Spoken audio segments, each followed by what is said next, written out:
Thank you. Muchas gracias. Thank you so much. Please.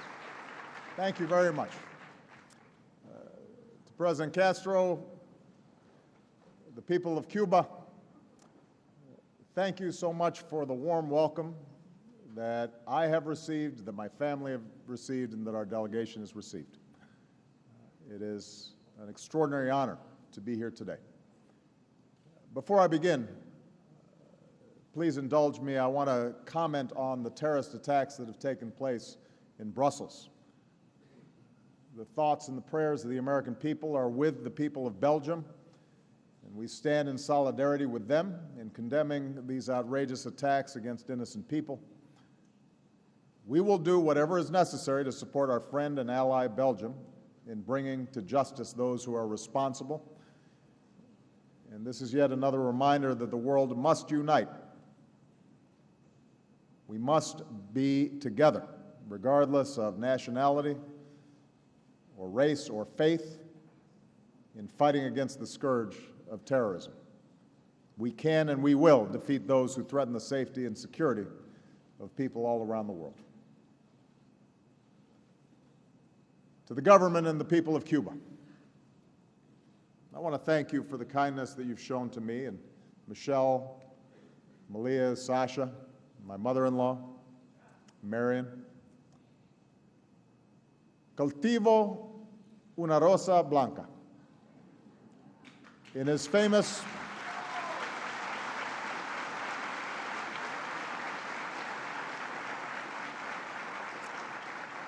most famous poem, José Martí made this offering of friendship and peace to both his friend and his enemy.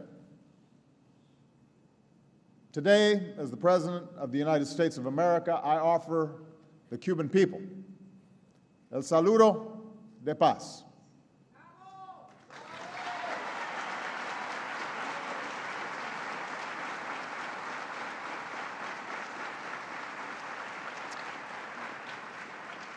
Havana is only 90 miles from Florida, but to get here we had to travel a great distance, over barriers of history and ideology, barriers of pain and separation.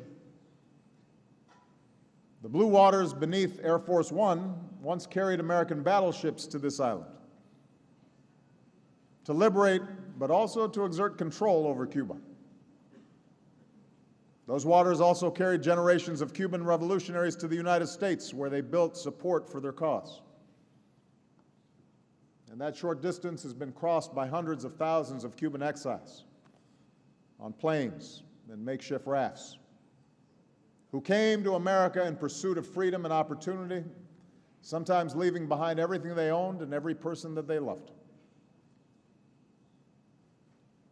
Like so many people in both of our countries, my lifetime has spanned a time of isolation between us. The Cuban Revolution took place the same year that my father came to the United States from Kenya. The Bay of Pigs took place the year that I was born. The next year, the entire world held its breath, watching our two countries as humanity came as close as we ever have to the horror of nuclear war. As the decades rolled by, our government settled into a seemingly endless confrontation, fighting battles through proxies. In a world that remade itself time and again, one constant was the conflict between the United States and Cuba. I have come here to bury the last remnant of the Cold War in the Americas.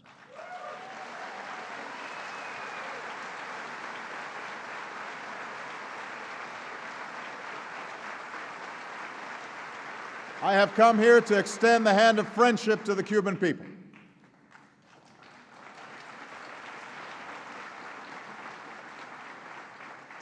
I want to be clear. The differences between our governments over these many years are real, and they are important. I'm sure President Castro would say the same thing. I know because I've heard him address those differences at length. But before I discuss those issues, we also need to recognize how much we share. Because in many ways, the United States and Cuba are like two brothers who've been estranged for many years, even as we share the same blood. We both live in a new world, colonized by Europeans. Cuba, like the United States, was built in part by slaves brought here from Africa. Like the United States, the Cuban people can trace their heritage to both slaves and slave owners. We've welcomed both immigrants who came a great distance to start new lives in the Americas. Over the years, our cultures have blended together. Dr. Carlos Finlay's work in Cuba paved the way for generations of doctors, including Walter Reed, who drew on Dr. Finlay's work to help combat yellow fever. Just as Martí wrote some of his most famous words in New York, Ernest Hemingway made a home in Cuba and found inspiration in the waters of these shores. We share a national pastime, la pelota. And later today, our players will compete on the same Havana field that Jackie Robinson played on before he made his major league debut.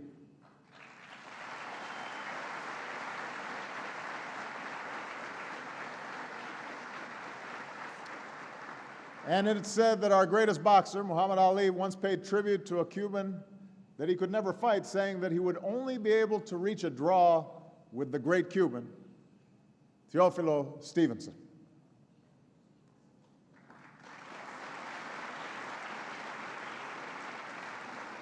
So even as our governments became adversaries, our people continued to share these common passions, particularly as so many Cubans came to America.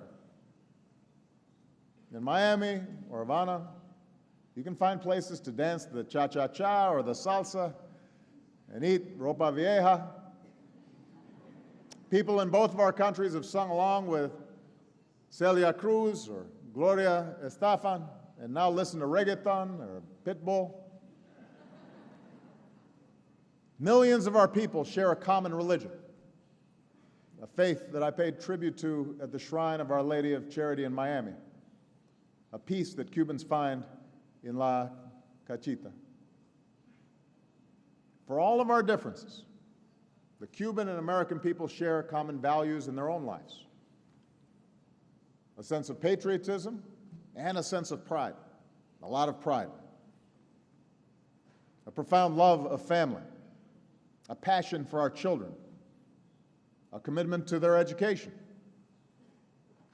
And that's why I believe our grandchildren will look back on this period of isolation as an aberration, as just one chapter in a longer story of family and of friendship. But we cannot and should not ignore the very real differences that we have about how we organize our governments, our economies, and our societies. Cuba has a one-party system. The United States is a multi-party democracy. Cuba has a socialist economic model. The United States is an open market. Cuba has emphasized the role and rights of the state. The United States is founded upon the rights of the individual. Despite these differences, on December 17th, 2014, President Castro and I announced that the United States and Cuba would begin a process to normalize relations between our countries.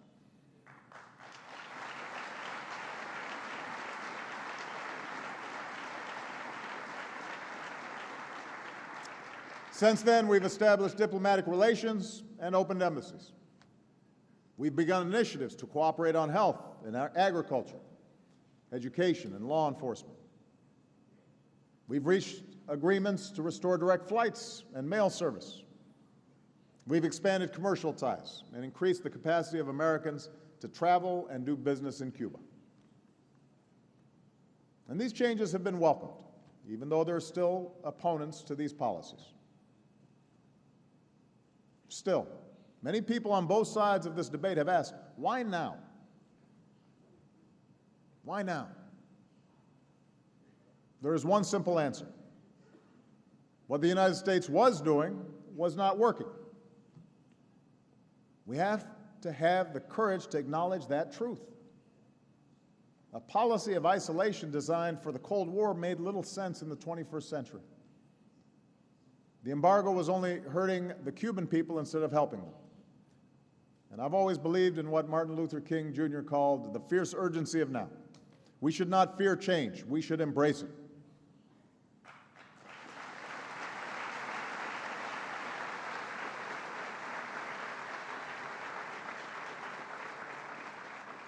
That leads me to a bigger and more important reason for these changes. Creo en el pueblo cubano.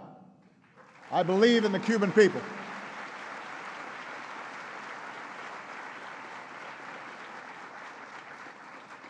This is not just a policy of normalizing relations with the Cuban government. The United States of America is normalizing relations with the Cuban people. And today I want to share with you my vision of what our future can be. I want the Cuban people, especially the young people, to understand why I believe that you should look to the future with hope. Not the false promise which insists that things are better than they really are, or the blind optimism that says all your problems can go away tomorrow. Hope that is rooted in the future that you can choose, and that you can shape, and that you can build for your country. I'm hopeful because I believe that the Cuban people are as innovative as any people in the world. In a global economy powered by ideas and information, a country's greatest asset is its people. In the United States, we have a clear monument to what the Cuban people can build. It's called Miami. Here in Havana, we see that same talent in cuentapropistas, cooperatives, and old cars that still run. El cubano inventa del aire.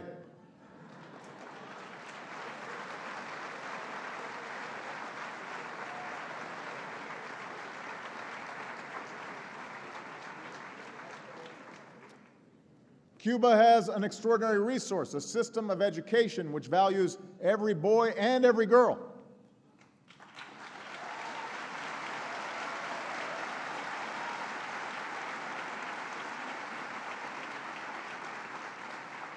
And in recent years, the Cuban government has begun to open up to the world and to open up more space for that talent to thrive. In just a few years, we've seen how cuentapropistas can succeed while sustaining a distinctly Cuban spirit. Being self-employed is not about becoming more like America, it's about being yourself. Look at Sandra Lidice Aldama, who chose to start a small business. Cuban, she said, can innovate and adapt without losing our identity.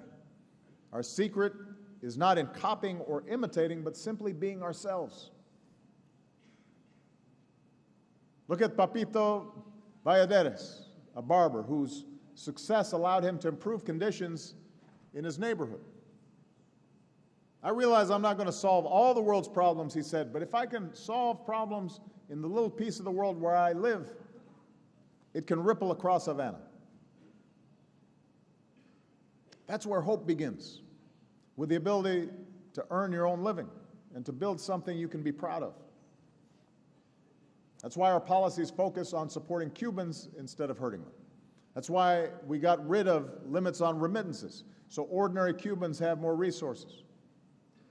That's why we're encouraging travel, which will build bridges between our people and bring more revenue to those Cuban small businesses. That's why we've opened up space for commerce and exchanges so that Americans and Cubans can work together to find cures for diseases and create jobs and open the door to more opportunity for the Cuban people. As President of the United States, I've called on our Congress to lift the embargo.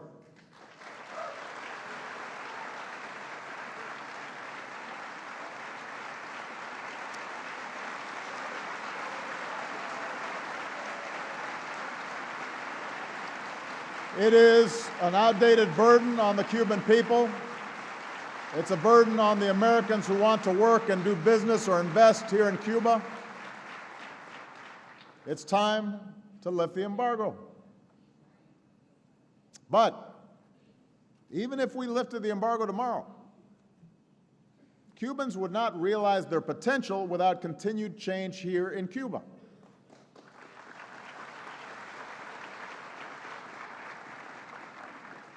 It should be easier to open a business here in Cuba. A worker should be able to get a job directly with companies who invest here in Cuba. Two currencies shouldn't separate the type of salaries that Cubans can earn. The internet should be available across the island so that Cubans can connect to the wider world and to one of the greatest engines of growth in human history.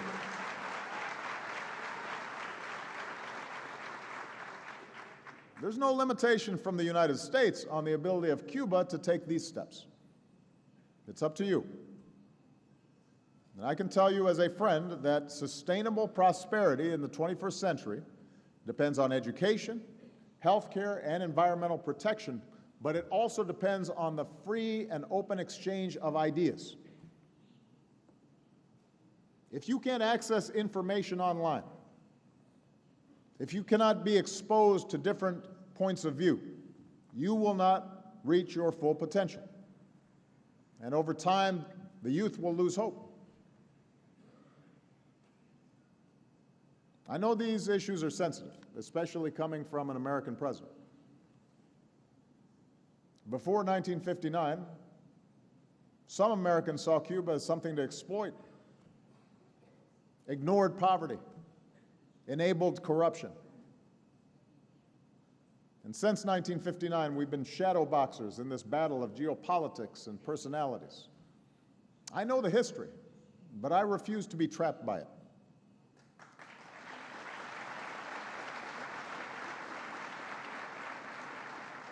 I've made it clear that the United States has neither the capacity nor the intention to impose change on Cuba. What changes come will depend upon the Cuban people. We will not impose our political or economic system on you. We recognize that every country, every people must chart its own course and shape its own model. But having removed the shadow of history from our relationship, I must speak honestly about the things that I believe, the things that we as Americans believe. As Martí said, liberty is the right of every man to be honest, to think and to speak without hypocrisy. So let me tell you what I believe. I can't force you to agree, but you should know what I think. I believe that every person should be equal under the law. Every child deserves the dignity that comes with education and health care and food on the table and a roof over their heads.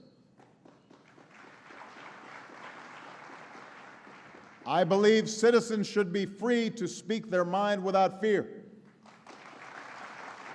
to organize and to criticize their government and to protest peacefully, and that the rule of law should not include arbitrary detentions of people who exercise those rights. I believe that every person should have the freedom to practice their faith peacefully and publicly. And yes, I believe voters should be able to choose their governments in free and democratic elections.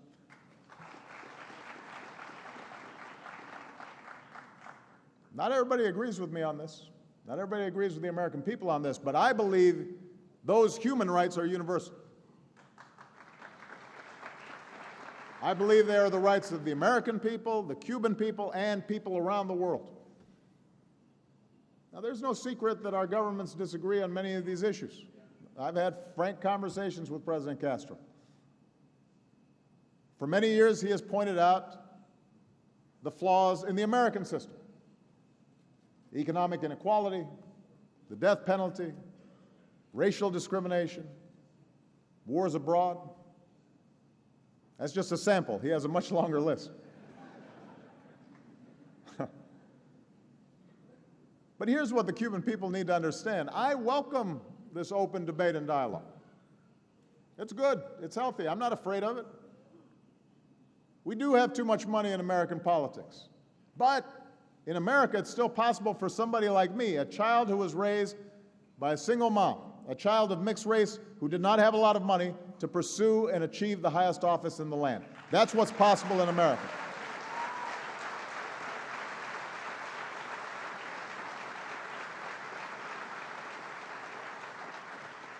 We do have challenges with racial bias in our communities, in our criminal justice system, in our society, the legacy of slavery and segregation. But the fact that we have open debates within America's own democracy is what allows us to get better. In 1959, the year that my father moved to America, it was illegal for him to marry my mother, who was white, in many American states. When I first started school, we were still struggling to desegregate schools across the American South. But people organized. They protested. They debated these issues. They challenged government officials. And because of those protests and because of those debates and because of popular mobilization, I'm able to stand here today as an African American and as President of the United States.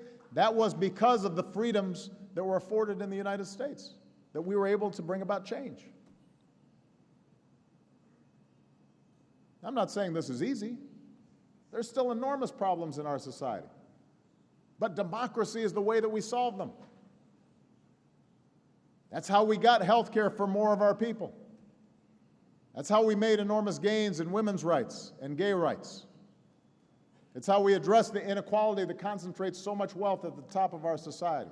Because workers can organize and ordinary people have a voice. American democracy has given our people the opportunity to pursue their dreams and enjoy a high standard of living.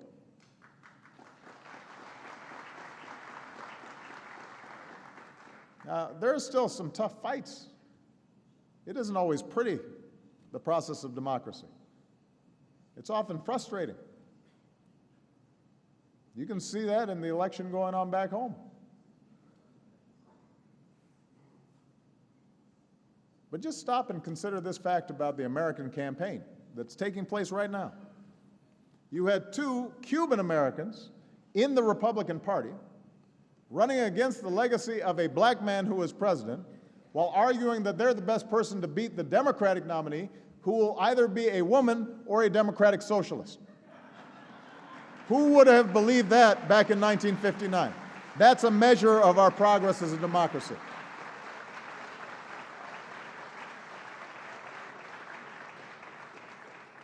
So, here's my message to the Cuban government and the Cuban people. The ideals that are the starting point for every revolution, America's revolution, Cuba's revolution, the liberation movements around the world, those ideals find their truest expression, I believe, in democracy. Not because American democracy is perfect, but precisely because we're not. And we, like every country, need the space that democracy gives us to change. It gives individuals the capacity to be catalysts, to think in new ways, and to reimagine how our society should be, and to make them better.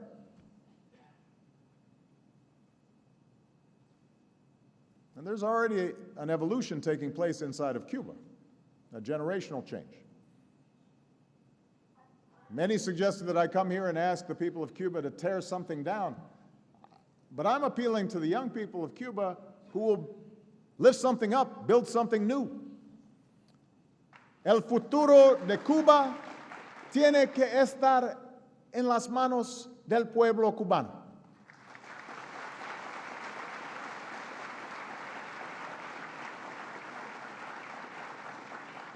And to President Castro, who I appreciate being here today, I want you to know, I believe my visit here demonstrates you do not need to fear a threat from the United States. And given your commitment to Cuba's sovereignty and self-determination, I am also confident that you need not fear the different voices of the Cuban people and their capacity to speak and assemble and vote for their leaders. In fact, I'm hopeful for the future because I trust that the Cuban people will make the right decisions. And as you do, I'm also confident that Cuba can continue to play an important role in the hemisphere and around the globe. And my hope is that you can do so as a partner with the United States. We've played very different roles in the world, but no one should deny the service that thousands of Cuban doctors have delivered for the poor and suffering.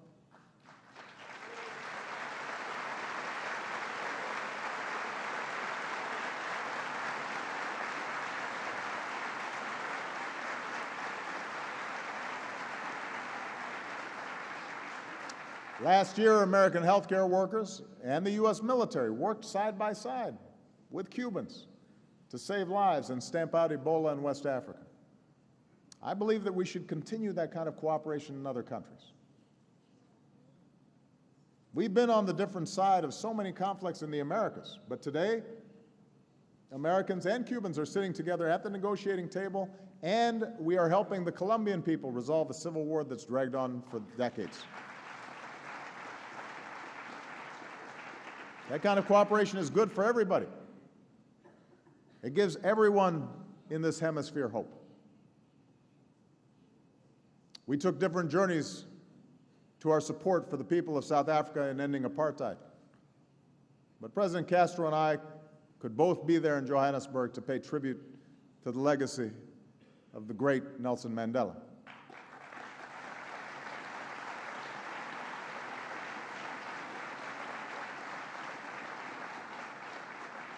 And in examining his life and his words, I'm sure we both realize we have more work to do to promote equality in our own countries, to reduce discrimination based on race in our own countries. And in Cuba, we want our engagement to help lift up the Cubans who are of African descent, who've proven that there's nothing they cannot achieve when given the chance. We've been a part of different blocs of nations in the hemisphere, and we will continue to have profound differences about how to promote peace, security, opportunity, and human rights. But as we normalize our relations, I believe it can help foster a greater sense of unity in the Americas. Todos somos americanos.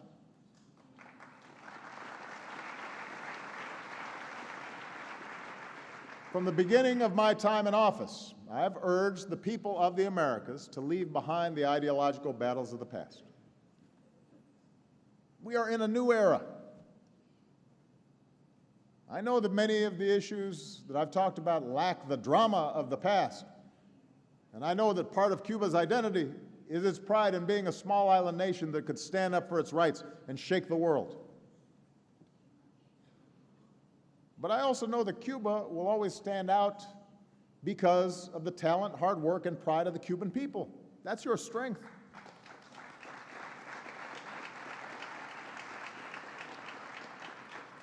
Cuba doesn't have to be defined by being against the United States any more than the United States should be defined by being against Cuba. And I'm hopeful for the future because of the reconciliation that's taking place among the Cuban people.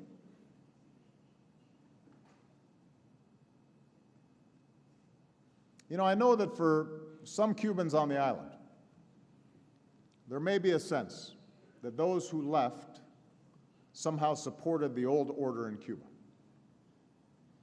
I'm sure there's a narrative that lingers here which suggests that Cuban exiles ignored the problems of pre-revolutionary Cuba and rejected the struggle to build a new future. But I can tell you today that so many Cuban exiles carry a memory of painful and sometimes violent separation. They love Cuba.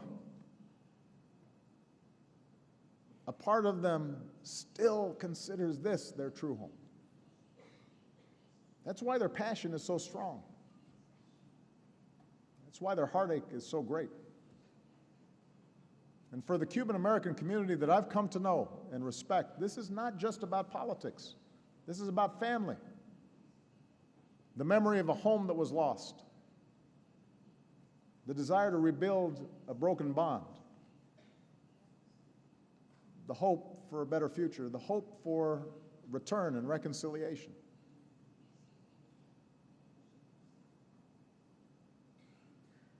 For all of the politics, people are people and Cubans are Cubans.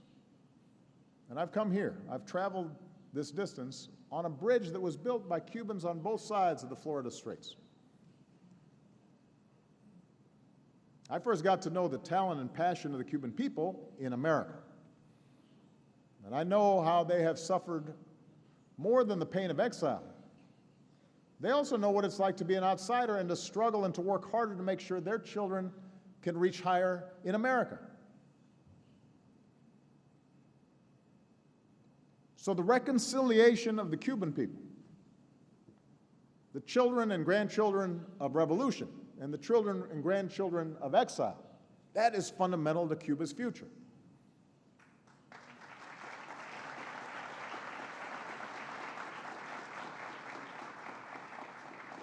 You see it in Gloria Gonzalez, who traveled here in 2013 for the first time after 61 years of separation and was met by her sister, Yorka. You recognize me, but I didn't recognize you, Gloria said after she embraced her sibling. Imagine that after 61 years. You see it in Melinda Lopez, who came to her family's old home. And as she was walking the streets, an elderly woman recognized her as her mother's daughter and began to cry. She took her into her home and showed her a pile of photos that included Melinda's baby picture, which her mother had sent 50 years ago. Melinda later said, "So many of us are now getting so much back." You see it in Christian Miguel Soler, a young man who became the first of his family to travel here after 50 years. And meeting relatives for the first time, he said, "I realized that family is family no matter the distance between us."